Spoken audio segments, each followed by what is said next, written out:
want folks to take away from today's event? Because I know it was you and the Vice President, obviously, on this Labor Day. What was the number one thing that you wanted people who were here, who were attending, who were watching online, what did you want them to take away? Well, it's Labor Day, and it's great to be able to be here with the Dairyland Power Cooperative workers, talk about what Labor Day means, and talk about what a strong year. We started with 4 American workers with record low unemployment, rising wages. The Vice President and I both spoke about that. Wages were rising most quickly for the lower paid workers. And we wanted to focus on how well we're rebounding. Obviously, this has been a challenging year in a lot of different ways, but we really are turning it around economically now. Things are getting much better for workers. I certainly wanted to talk about that, and the Vice President did too. We put out the jobs report for August on Friday, and what it showed was really terrific. We've now added 10.6 million jobs back to the economy since we bottomed out with the virus, brought unemployment down to 8.4%. In the last administration under President Obama, it took almost 3 years. It took 34 months to get unemployment under 8.5%. We've gotten that done in 4 months. So there's still work to do. I mentioned that. We need to continue to get more people back to work. But on Labor Day, we had some really good news coming into the weekend, and I wanted to highlight that too.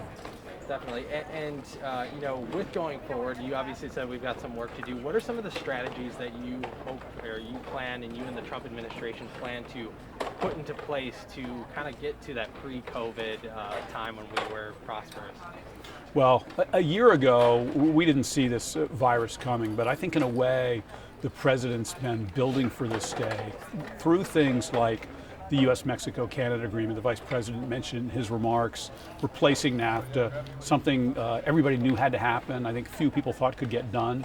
That was important already when it got enacted by Congress and overwhelming bipartisan majorities. It's even more important now to help bring back U.S. manufacturing jobs, to help the American farmer. So I think that's going to be an important part of rebuilding our economy.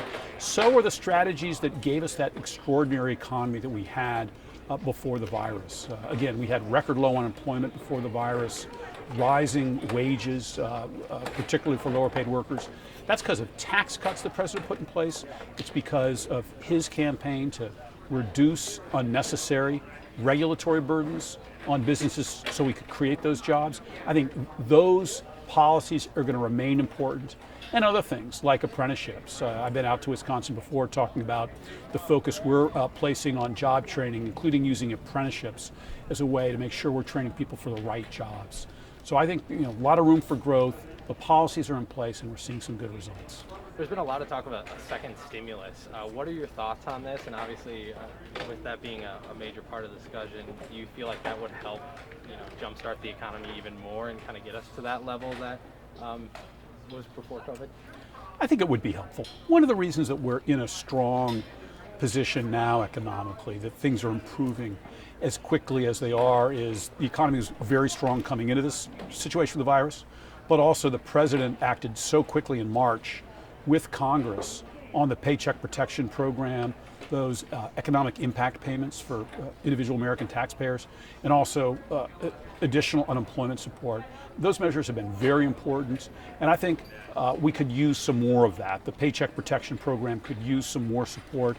I think there are other ways we could keep this recovery on track through a reasonable, sensible, and targeted bill. The congressional Democrats have been demanding extravagant spending. I have to wonder at some point whether they really want a bill to help the American people right now, or whether they want to see things go more slowly than they might. So I think those are some of the things that would be good to see. But again, we're making great headway, including the lost wage assistance program that the president put in place to help unemployed Americans. Congress left town at the end of July without providing additional unemployment support, and the president devised a program through FEMA to get additional unemployment funding, and I know that's something that Wisconsin will be bringing online in the near future. Added support from the president for people who are still out to work, even though our long-term goal, our goal for workers, of course, is work to get them back to the job. And I did speak with Republicans and Democrats before this interview, and Democrats highlighted the loss of permanent jobs. So how would you respond to that in trying to grow more permanent jobs in this situation? Well, we're doing so much better with jobs right now than people were forecasting 4 months ago. The Congressional Budget Office, nonpartisan, they said they thought we'd have 16% unemployment right now. And here we are at 8.4% unemployment, 10.6 million jobs added back since April. So I think we're making great progress. There's still more Americans unemployed who say it's temporary, I'm going back, than there are who say it's permanent. But one of the reasons that we need to reopen and reopen safely, but continue with the reopening, is because the longer we wait, the more we delay, then I think the more job losses do become permanent.